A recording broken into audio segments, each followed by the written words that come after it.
1 Culture Média. On débute ce journal des médias avec des informations sur le mercato télé. On connaît le successeur de Karim Rissouli dans ses politiques. Oui, c'est Thomas Neguerov qui va prendre la tête de l'émission de France 5 la saison prochaine. Une information révélée par Télérama. Rien de très surprenant dans ce choix. Cet ancien prof d'histoire-géographie assurait déjà la présentation de la seconde partie. C'est politique la suite. Pour rappel, Karim Rissouli renonce à la présentation de cette émission dominicale pour se concentrer sur celle de la semaine. C'est ce soir. Il reste néanmoins coproducteur éditorial de ses politiques. Du changement du côté des soirées de la chaîne France Info. Oui, Patricia Loison n'assurera plus le 23h. Ce serait sa décision, d'après le journal Le Parisien, car c'est un horaire difficile à concilier avec une vie de famille. Pour la remplacer, la direction a choisi un visage déjà connu des téléspectateurs de la chaîne, Alexandra Usan. La présentatrice n'est pas le seul changement à noter, c'est en fait toute la tranche qui va évoluer. Elle sera désormais de 22h à minuit, soit 2 heures de décryptage au lieu d'une. Dans l'actualité également, Nouvelle École va avoir une deuxième saison sur Netflix. C'est un programme qui fait beaucoup parler de lui dernièrement. Il s'agit d'un télécrochet de recherche de nouveaux talents du rap, une sorte de The Voice ou de nouvelle star du rap. Le casting est lancé, ça y est, pour une deuxième saison. Un formulaire a été mis en ligne par une agence spécialisée, avec à la clé pour le gagnant 100 000 euros et puis surtout une incroyable médiatisation, visibilité, parce que rendez-vous compte, le gagnant de la première saison, donc qui vient de s'achever, Fresh la Peufra, est numéro 1. Fresh la Peufra est numéro 1 des écoutes France sur Spotify. Déjà plus de 6 millions de streams sur son titre Shop. Putain de merde, le plan est gâté. Je suis en full que ça, la même en perte. Y'a plus de chop, les champs va pâter. C'est la bêtise là-bas que je kiffe. Faut que je la chope. Et puis on peut citer... les gens l'écoutent plusieurs fois pour comprendre les paroles. Et bien sûr, vous savez, c'est la particularité du rap, c'est que c'est très streamé plusieurs fois, pas forcément pour comprendre les paroles. Vous savez que c'est un genre très écouté, faut être respectueux. On peut aussi citer les 2 millions de vues sur l'extrait YouTube de la finale sur Netflix et puis les 2 autres millions sur son clip officiel, clip qui est sorti il y a 2 jours seulement. Les candidatures risquent donc d'être très nombreuses pour participer à cette deuxième saison. L'émission Nue et culottée, ma préférée, fête sa 10e saison ce soir. Oui, alors vous connaissez, mais pour ceux qui ne connaissent pas, c'est cette émission de France 5 où 2 amis, 2 aventuriers, Nance et Moots, partent voyager nus, sans vêtements, sans argent, sans rien en fait, à part leur sympathie et leur envie de rencontrer tous ceux qui croiseront leur route. Et des rencontres, il y en a eu. Ils ont fait le compte, 2000 en 10 ans, car la nudité est en fait un formidable prétexte pour rencontrer des gens. Ils ne sont pas seulement nus physiquement, mais aussi émotionnellement. Et ça permet de nouer des liens plus facilement sur la route.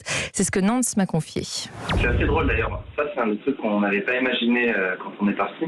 C'est que nous, en se privant d'argent et de vêtements, ça nous a mis dans une grande vulnérabilité dès les premiers voyages. Et en fait, en se retrouvant comme ça et en formulant des demandes aux gens qu'on allait rencontrer sur la route, par effet miroir, les gens aussi se mettent dans leur cœur et nous ouvrent plus que leur maison. En fait, souvent, nous ouvrent aussi leur cœur. Et ça donne lieu à ces rencontres assez étonnantes où, au bout de quelques minutes ou quelques heures de rencontre, ils nous disent des choses que parfois ils ne disent même pas à leurs proches. Il y a quelque chose qui se passe, une magie, du fait qu'on est très disponible sur la route. On a du temps. Et forcément, quand on a du temps, les gens se détendent. Et quand ils se détendent, ils se sentent en confiance de livrer des histoires plus intimes. 30 000 km parcourus par tous les moyens de transport possibles. Ils ont même fait du stop en jet privé. Génial, pas mal. Génial. C'est ce qui s'appelle se mettre à poil totalement.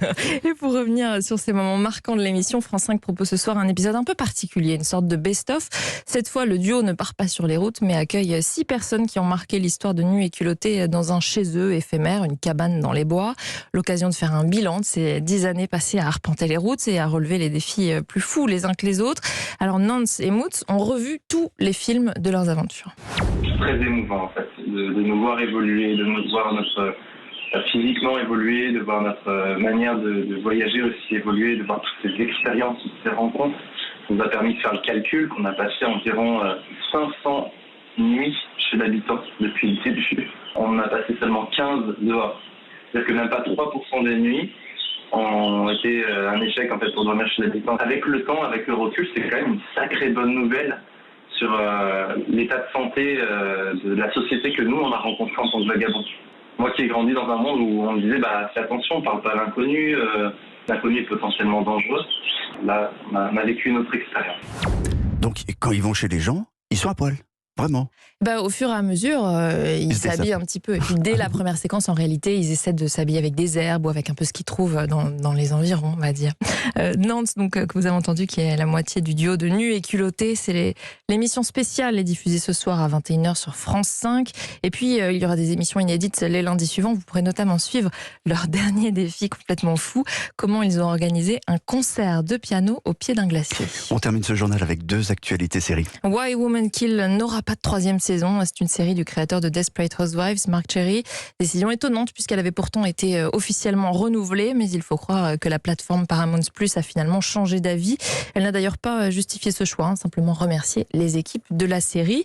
Et puis autre actu, l'actrice Kate Winslet va à nouveau jouer dans une série, à nouveau pour la chaîne HBO, comme c'était le cas pour l'excellente Mare of Easttown. Là, il ne s'agit pas du tout d'une suite, mais d'un tout autre projet, l'adaptation d'un roman américain baptisé Trust. Merci Louise Bernard. Toutes ces infos sont à retrouver dans la newsletter média. Inscription gratuite sur europe1.fr. À demain Louise pour un nouveau journal des médias. À demain.